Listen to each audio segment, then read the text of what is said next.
구인 공고는 넘쳐나는데 정작 알바를 안 하려는 청년들. 도대체 왜 이런 걸까요? 가게를 운영하는 자영업자들은 한 목소리로 말합니다. 알바생이 없어서 장사를 못하겠다. 반대로 청년들은 말합니다. 조금만 힘들면 일을 안 한다고요? 그럼 우리 이야기도 들어보세요.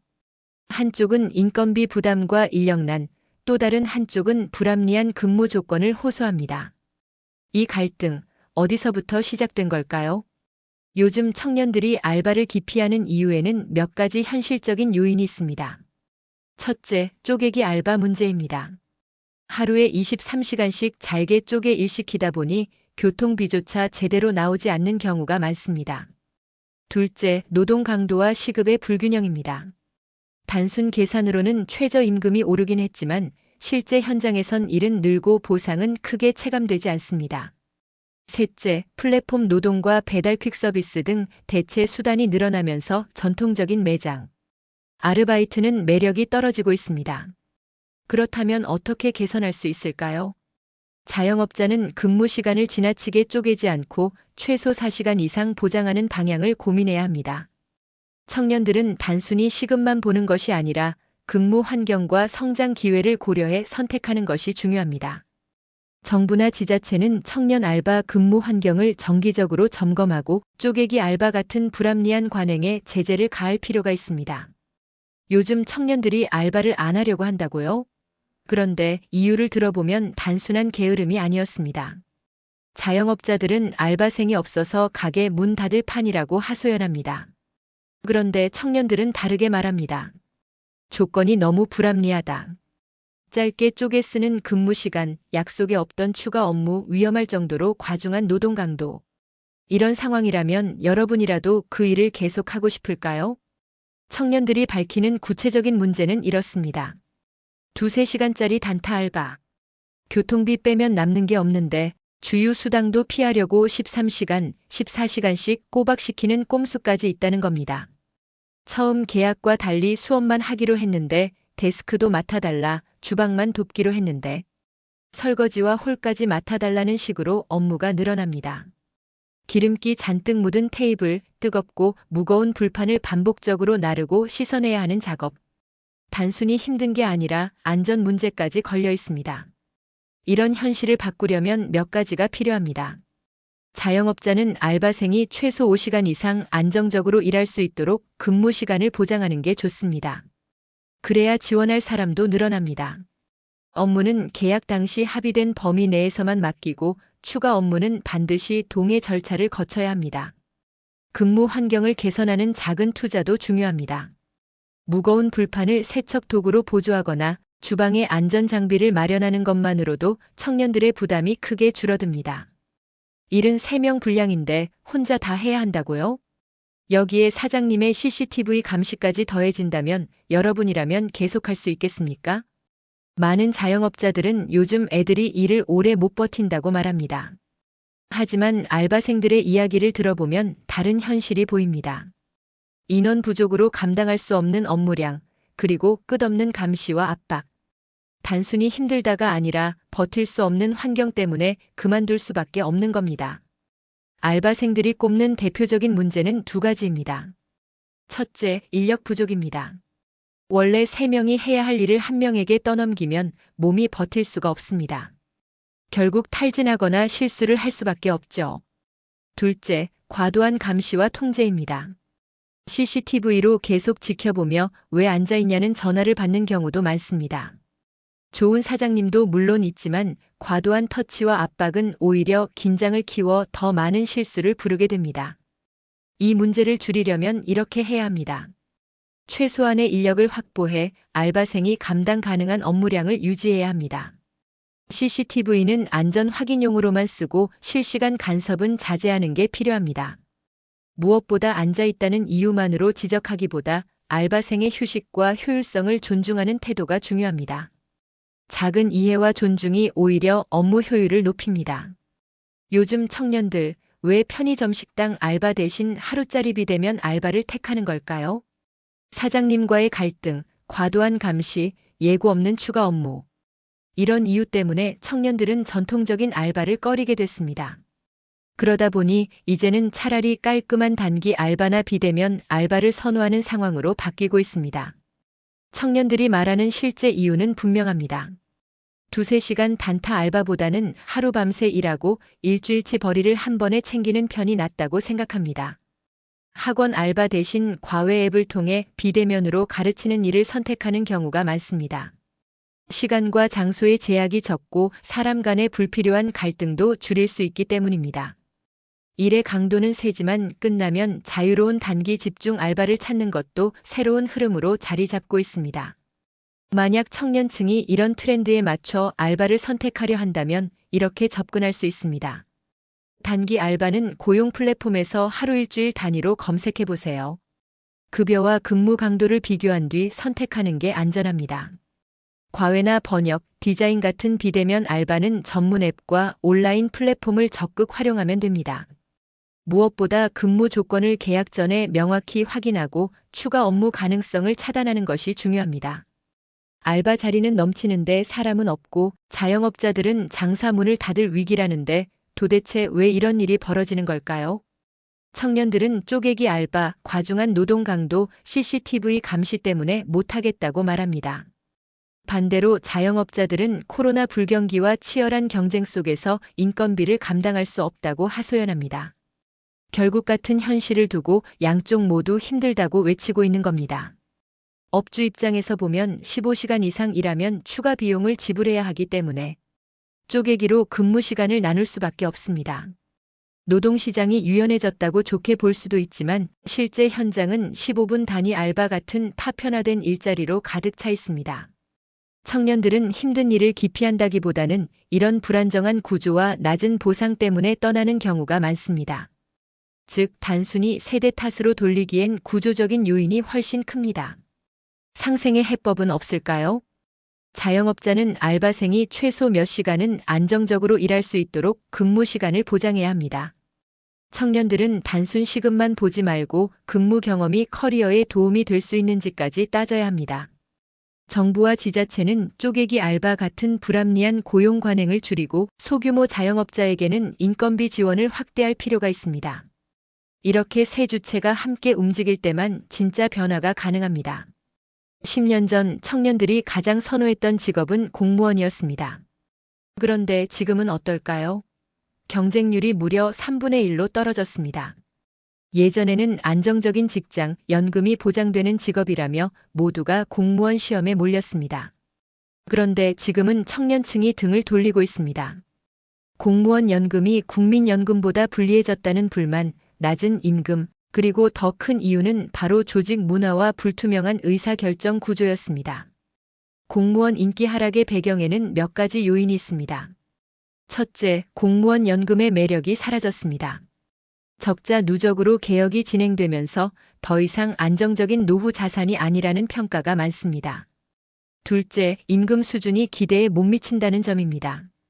평균 연봉이 6,400만 원이라는 수치가 있지만 실제 체감은 훨씬 낮다는 불만이 많습니다. 셋째, 조직 운영 방식입니다. 발령, 전보, 업무 배치가 상명하달식으로 이루어지며 당사자에게 설명조차 없이 근무지를 옮기는 일이 빈번합니다. 그렇다면 이런 상황에서 청년들이 어떻게 대응할 수 있을까요? 공무원을 준비하는 분들이라면 안정성만 보고 도전하기보다는 실제 근무 환경, 전보 가능성, 조직 문화까지 확인해야 합니다. 이미 근무 중인 청년 공무원은 자신의 커리어와 목표를 고려해 창업이직 등 다양한 선택지를 탐색할 필요가 있습니다. 제도적으로는 정부가 인사 이동 과정과 업무 지시의 투명성을 높여 최소한의 설명과 소통을 보장해야 합니다. 왜 일을 해야 하는지 설명조차 듣지 못한 채 그저 시키는 대로만 해야 한다면 여러분은 버틸 수 있겠습니까? 많은 청년 공무원들이 똑같은 이야기를 합니다. 전혀 설명이 없다.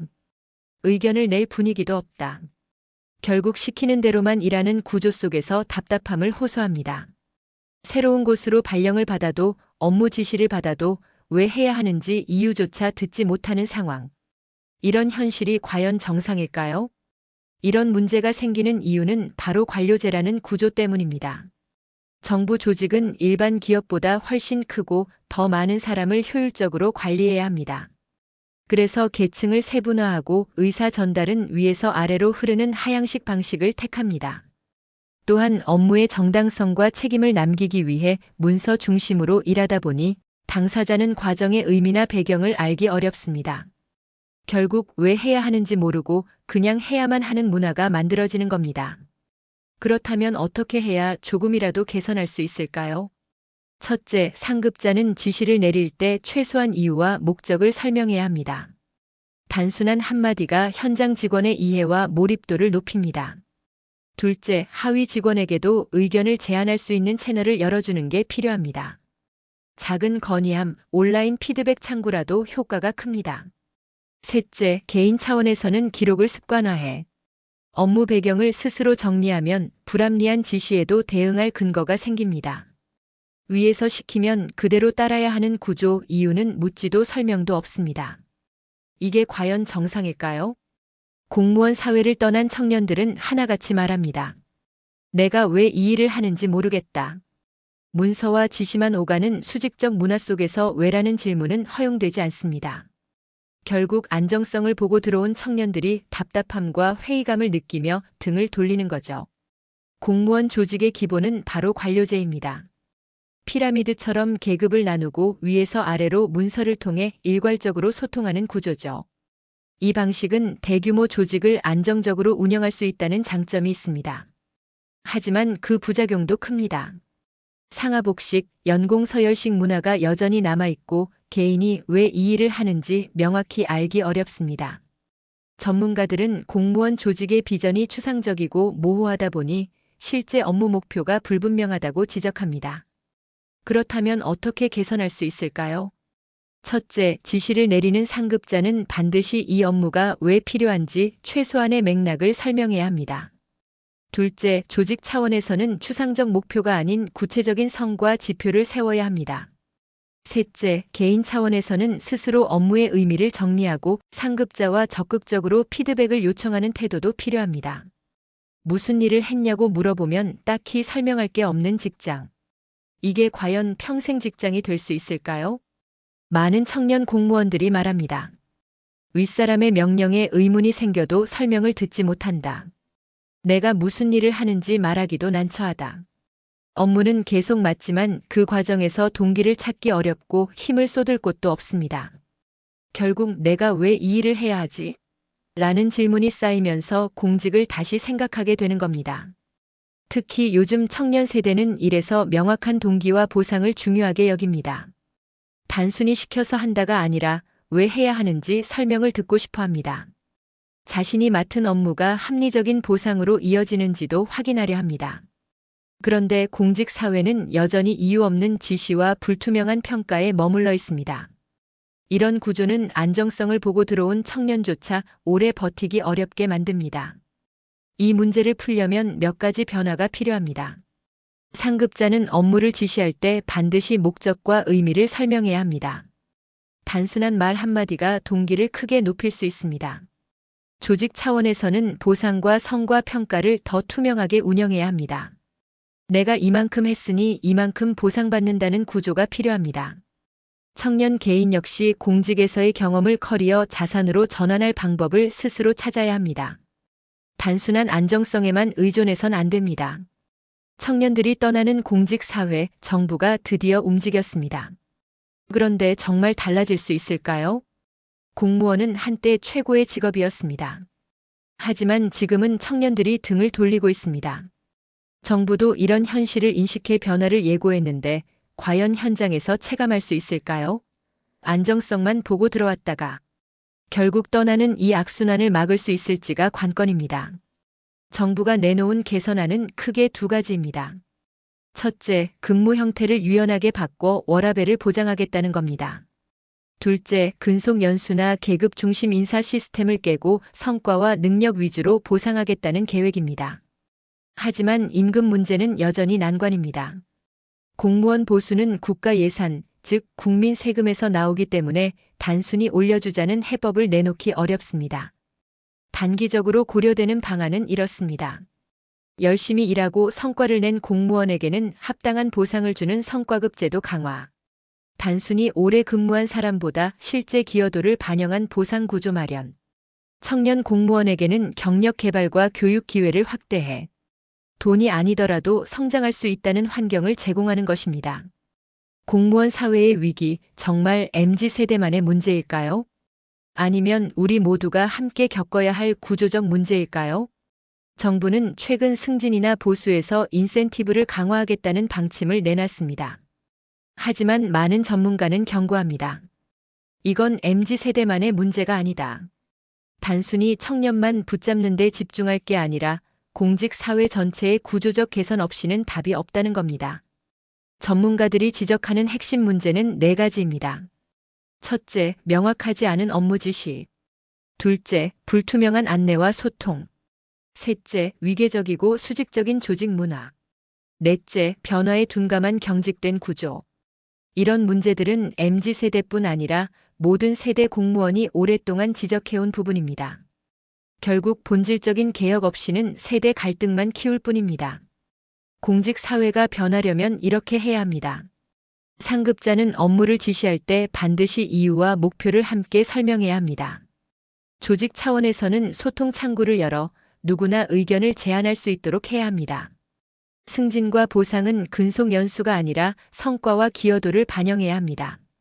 무엇보다 경직된 조직 문화를 개방적이고 혁신적으로 바꾸려는 노력이 필요합니다. 30년 뒤 내 가족과 내가 어떻게 살아가야 할지 막막하다고 느낀 적 있으신가요? 그래서 청년들은 여전히 공무원을 꿈꾸지만 동시에 불안도 커지고 있습니다. 많은 청년들이 안정적인 직장을 찾아 공무원에 도전합니다. 하지만 막상 합격해도 내가 왜 이 일을 하는지, 앞으로 어떤 미래가 있을지 고민은 사라지지 않습니다. 공무원으로 성취감을 느끼고 싶어도 지금의 조직 문화와 불투명한 제도는 여전히 큰 장벽입니다. 청년 세대가 공무원 조직에 바라는 건 단순합니다. 첫째, 업무 목표와 이유가 명확하게 전달되길 원합니다. 둘째, 성과에 따라 인정과 보상이 투명하게 주어져야 합니다. 셋째, 조직이 경직된 구조에서 벗어나 새로운 세대가 자부심과 성취감을 느낄 수 있도록 변화해야 합니다. 이런 변화가 있어야만 청년들이 확신을 가지고 공무원에 도전할 수 있습니다. 그러면 청년 개인은 어떻게 준비해야 할까요? 공무원을 준비한다면 단순한 안정성만 기대하지 말고 자신의 커리어 성장 전략까지 고민해야 합니다.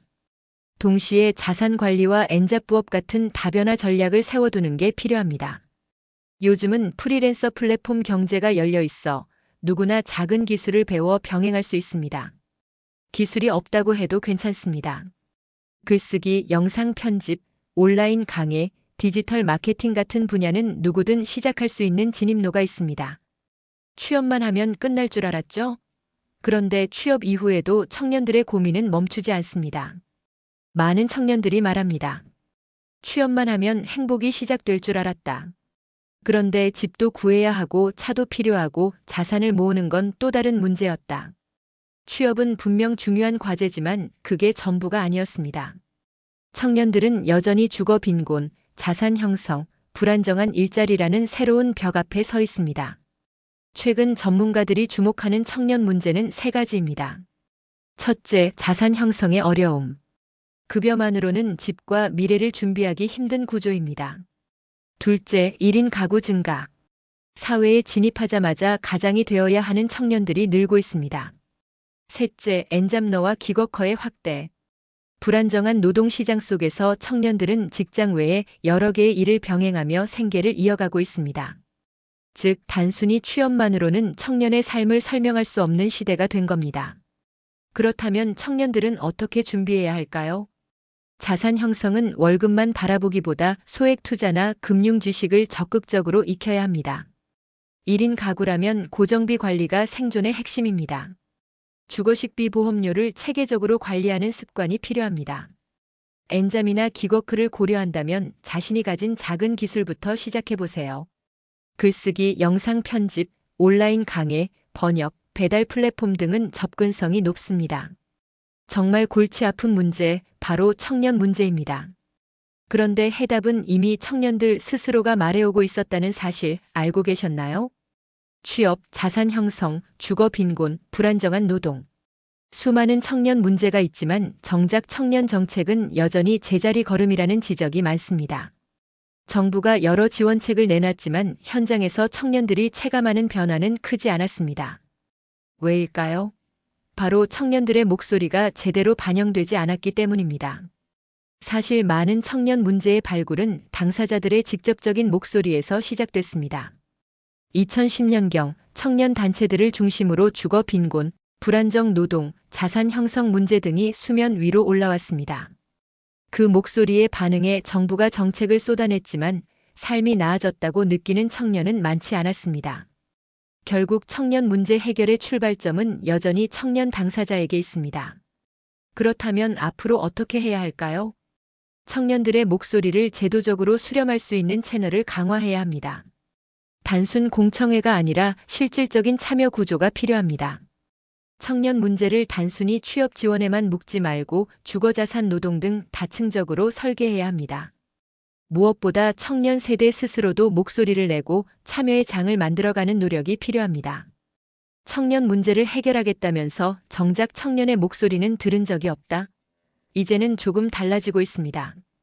그동안 청년 정책은 탁상 행정이라는 비판이 많았습니다. 위에서 만든 정책을 청년들에게 이대로 쓰라고 내리는 구조였죠. 하지만 청년들의 현실은 그 어디에도 제대로 반영되지 않았습니다. 청년들이 직접 의견을 내고 정책에 참여할 수 있는 구조가 필요하다는 목소리가 커졌습니다. 최근 들어 정부도 변화를 시도하고 있습니다. 지난해 11월부터는 9개 중앙행정기관에서 청년 보좌역 2030 자문단을 운영하고 있습니다. 청년정책조정위원회도 벌써 8차례 열렸습니다. 그리고 청년정책공작소라는 토론회에서는 만 19세에서 34세 청년들이 참여해 대중매체가 아닌 청년의 눈으로 문제를 이야기하고 있습니다. 수집된 의견은 각 부처와 기관에 전달돼 정책에 반영됩니다. 이런 참여가 제대로 효과를 내려면 몇 가지가 필요합니다. 첫째, 단순히 의견만 듣는 것이 아니라 실제 정책 반영 과정을 공개해야 합니다. 둘째, 청년들이 지속적으로 참여할 수 있는 장치를 마련해야 합니다. 단발성 이벤트로 끝나선 안 됩니다.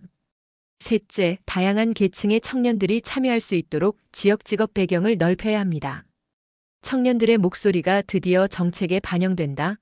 하지만 그 길은 생각보다 훨씬 더 복잡합니다. 청년들이 직접 목소리를 내고 정부가 이를 듣기 시작했습니다. 하지만 말한 대로 곧장 정책에 반영된다고 생각하면 큰 오해입니다. 청년 의견이 정책이 되기까지는 많은 장벽이 남아 있습니다. 실제로 토론회나 자문단에서 나온 의견은 그대로 실행되는 게 아닙니다. 먼저 수집된 의견은 부처에서 다시 정리하고 검토합니다. 그 과정에서 기존 정책을 개선하거나 새로운 정책을 설계하는 참고 자료로 쓰입니다. 필요하다면 제도 신설이나 법 개정까지 이어지는데 이건 시간이 오래 걸리고 여러 이해관계 조율이 필요합니다.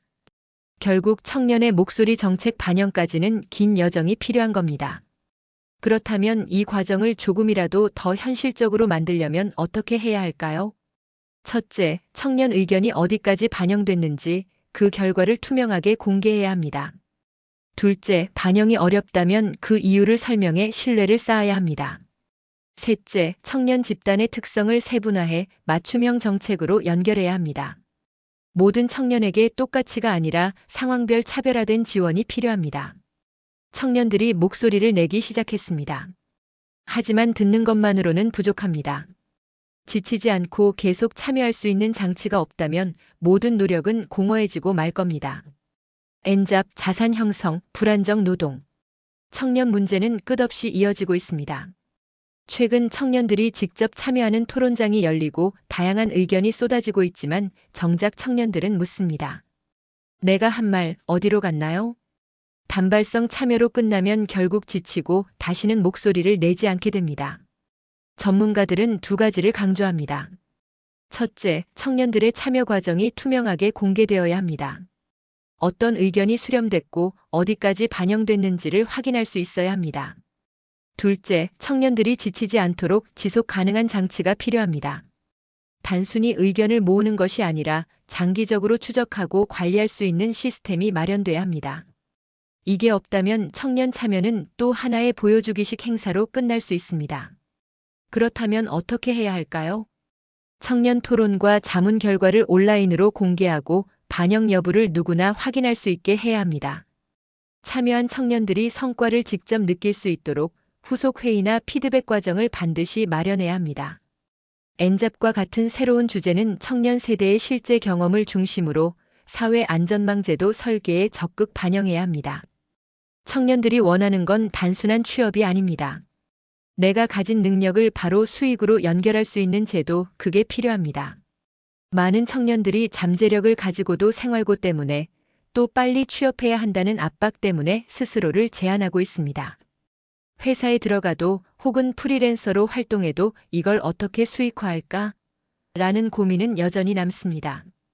결국 다양한 기회는 사라지고 불안정한 노동만 남게 됩니다. 정부도 청년들의 목소리를 정책에 반영하기 위해 다양한 활동을 이어가고 있습니다. 하지만 청년들이 바라는 핵심은 분명합니다.